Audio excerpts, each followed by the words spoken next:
All right, a global minimum tax. There you have it. And what I worry about with all this, a big fat credit downgrade could be coming. That is my fear. Let's talk. We have two distinguished House members this evening, Carolyn Maloney, a Democrat from New York, and Larry Kudlow's congressperson, and Sean Duffy, Republican from Wisconsin. We welcome back.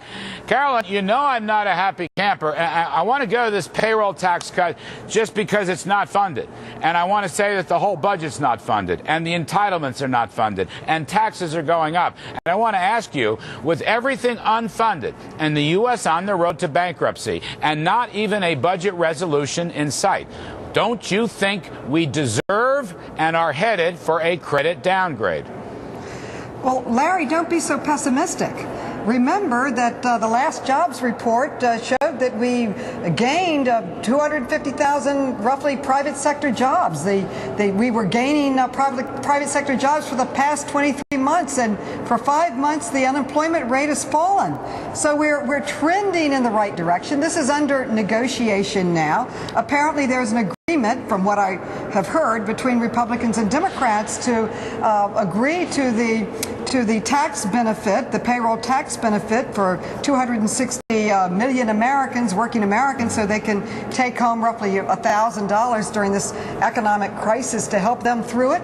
We are still negotiating, as I understand it, although there's an agreement to fix the doctors' reimbursement so they can continue providing services of Medicare to our seniors, and also extend unemployment to the unemployed workers. There's 5 people waiting in line for every job that's out there through no fault of their own. In many cases, they can't find a job, and it's worse in some states than others. And so that we're looking at ways to pay for it. Under discussion is pension reform and other. Why pay for it? Why pay for it? Sean Duffy, heck, why pay for that? We don't pay for anything else. And I go back to the big picture, Sean. I mean, Carolyn Maloney is right. The economy's gone better. That's good.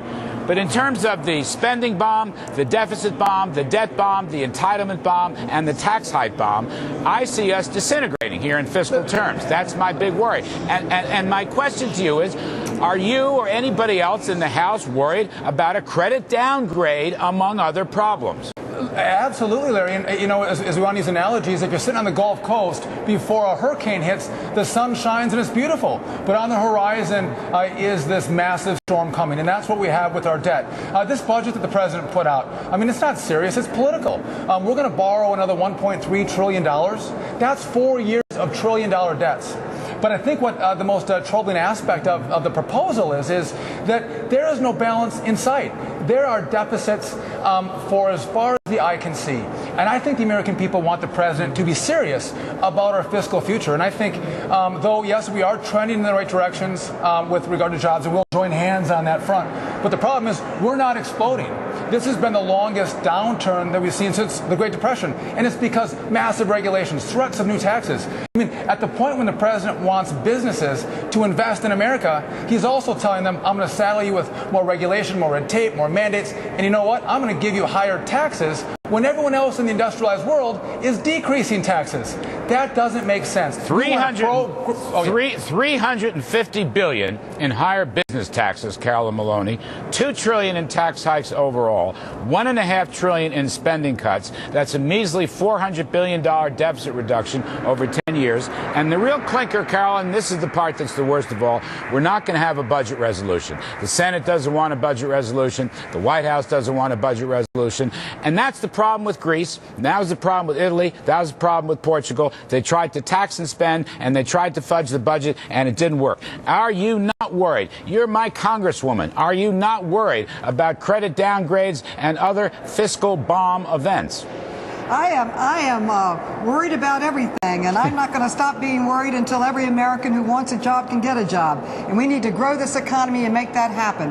And the president's proposals in many ways make sure that we out-innovate, out-educate, and out-build the rest of the world. It is balanced. It does reduce the deficit, and we're making some improvements. He did call for the Buffett rule, that a multimillionaire should pay the same rate as their secretary. I think that's fair. I think all Americans have to be part of pulling us out of this downturn, and even those that are the wealthiest need to be helpful in this particular challenge that we have. We need to all work together to move forward and be positive about it, and continue to grow our economy, grow opportunities, and really rebuild the American dream, reignite the American dream. And what the president is trying to do is not only improve the economy for the people that have made it, but throw a ladder down to help the other people climb up that ladder of opportunity. Well, such an emphasis on education. Yeah, but if you raise taxes on the most productive and likely to invest, I don't think they will create opportunity. Sean Duffy, I'll give you the last word. Will the Buffett rule on millionaires or any of the tax the rich programs encourage prosperity and budget balance, in your judgment? Last word. It's going to stifle growth. Let me tell you what, Larry, you moved to Wisconsin, and I'll give you a good congressman who believes in the same philosophy that you do. Let's be clear. Tax increases aren't to reduce the debt. The tax increases are to increase spending. And again, you're going to tax your way right down into the hole. We want a pro-growth agenda that allows our manufacturers, our small businesses, to compete in an ever more global environment. These policies the president advocates for is killing the country. And again, just think where we would be if we had policies that encourages businesses to expand and grow. And that's why I think this election in 2012 All right. is I have to leave it there. I have to leave it there. We have a disagreement. The balanced and fair budget is helping your district. All right. Carolyn Maloney. That's why we're bouncing back. Carolyn Maloney, you're helping my district, my longtime congresswoman. It's great to see you on the show. Sean Duffy, it's great to see you back on the show. Now, folks, let's turn to the Senate side. Democratic leaders